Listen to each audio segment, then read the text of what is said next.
ये शब्द है इलेक्ट्रिकल शॉक। इसका असल में मतलब क्या है? जब ये होता है तो हमारे शरीर के अंदर क्या होता है? देखिए, आसान भाषा में कहें तो इलेक्ट्रिकल शॉक तब होता है जब हमारा शरीर गलती से एक चालू बिजली के सर्किट का हिस्सा बन जाता है। मतलब करंट हमारे शरीर को एक तार की तरह इस्तेमाल करके गुजर जाता है और इसके नतीजे एक छोटी सी चोट से लेकर मौत तक कुछ भी हो सकते हैं। और यही यही तो इसकी सबसे डरावनी बात है। कोई शोर नहीं, कोई चेतावनी नहीं, सीधा हमला। इसीलिए इसे खामोश कातिल का नाम दिया गया है। तो असल में दांव पर क्या लगा है? जब बिजली का झटका लगता है तो उससे क्या हो सकता है? चलिए इसके 4 सबसे बड़े खतरों पर नजर डालते हैं। सबसे पहला और सबसे बड़ा हमला होता है हमारे शरीर के कंट्रोल सेंटर पर, यानी हमारे नर्व सिस्टम पर। यह दिमाग को ऐसा नुकसान पहुंचा सकता है जिसे ठीक करना नामुमकिन हो। इसके बाद ये सीधा हमारे दिल पर असर डालता है। दिल की जो एक लय होती है धड़कने की, ये उसे बिगाड़ सकता है। दिल या तो बहुत अजीब तरह से धड़कने लगता है या फिर पूरी तरह से रुक जाता है। और बिजली की जो गर्मी होती है वो शरीर को अंदर और बाहर दोनों तरफ से जला सकती है। इससे बहुत गहरे और तकलीफदेह घाव हो जाते हैं। और आखिर में सबसे बुरा नतीजा मौत। ये बात हमेशा याद रखनी चाहिए कि किसी की जान लेने के लिए बहुत ज्यादा करंट की जरूरत नहीं होती। एक छोटी सी लापरवाही भी जानलेवा साबित हो सकती है। अब जब हमें खतरों का अंदाजा हो गया है तो ये समझना जरूरी है कि आखिर ये हादसे होते कैसे हैं, क्योंकि अगर वजह पता होगी तभी तो हम उन्हें रोक पाएंगे, है ना? हैरानी की बात यह है कि ज्यादातर बिजली के झटके रोके जा सकते हैं।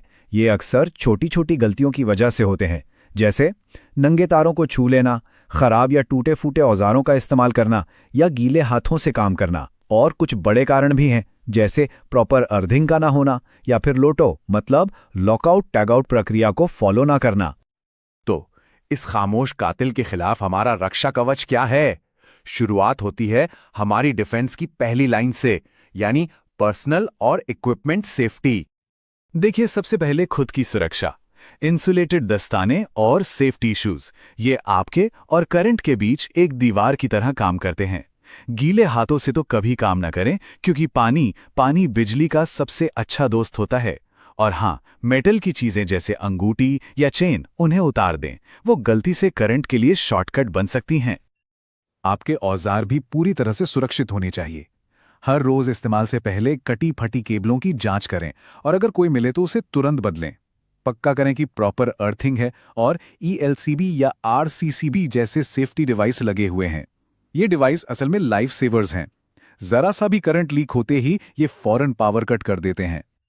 चलिए अब बात करते हैं प्रोसीजर्स की, मतलब काम करने के उन सही तरीकों की जो हादसों को होने से पहले ही रोक देते हैं। सबसे पहला और सबसे जरूरी नियम, किसी भी बिजली के काम को शुरू करने से पहले हमेशा मेन पावर बंद करें, हमेशा। फिर लोटो प्रक्रिया का इस्तेमाल करें। मशीन पर ताला लगाएं और टैग करें ताकि कोई अनजाने में उसे चालू न कर दे। और ये बात गांठ बांध लें कि ये काम सिर्फ ट्रेंड और ऑथराइज्ड लोगों का है। साथ ही काम वाली जगह पर चेतावनी के साइन जरूर लगाएं। आसपास की साफ सफाई भी सेफ्टी का ही एक बहुत जरूरी हिस्सा है। तारों को पानी, तेल या किसी भी नुकीली चीज से दूर रखें। जो डिस्ट्रीब्यूशन पैनल होते हैं वो हमेशा बंद होने चाहिए और उन पर साफ साफ लिखा होना चाहिए कि वो किस चीज के हैं। याद रखिए, एक साफ सुथरी काम की जगह ही एक सेफ जगह होती है। अब हम आते हैं अपने आखिरी और शायद सबसे जरूरी सेक्शन पर। अगर सब कुछ करने के बाद भी अनहोनी हो जाए तो क्या करना है? ऐसे में शांत रहना और सही कदम उठाना ही जिंदगी और मौत के बीच का फर्क बन सकता है। सबसे पहला और सबसे बड़ा नियम, जिसे करंट लगा है उसे कभी भी नंगे हाथों से ना छुएं जब तक आप 100% पक्का ना कर लें कि पावर बंद है, वरना आप खुद अगले शिकार बन जाएंगे। आपका सबसे पहला और एकमात्र काम है भागकर मेन स्विच बंद करना। एक बार जब पावर बंद हो जाए तो किसी सूखी नॉन कंडक्टिव चीज का इस्तेमाल करके, जैसे लकड़ी का डंडा या प्लास्टिक की कोई चीज, व्यक्ति को बिजली के स्रोत से अलग करें। अगर आपको ट्रेनिंग मिली है तो प्राथमिक उपचार दें और बिना 1 सेकंड गंवाएं तुरंत मेडिकल मदद के लिए फोन करें। जैसा कि कहा जाता है, बिजली एक बहुत उपयोगी सेवक है लेकिन एक बहुत खतरनाक मालिक भी है।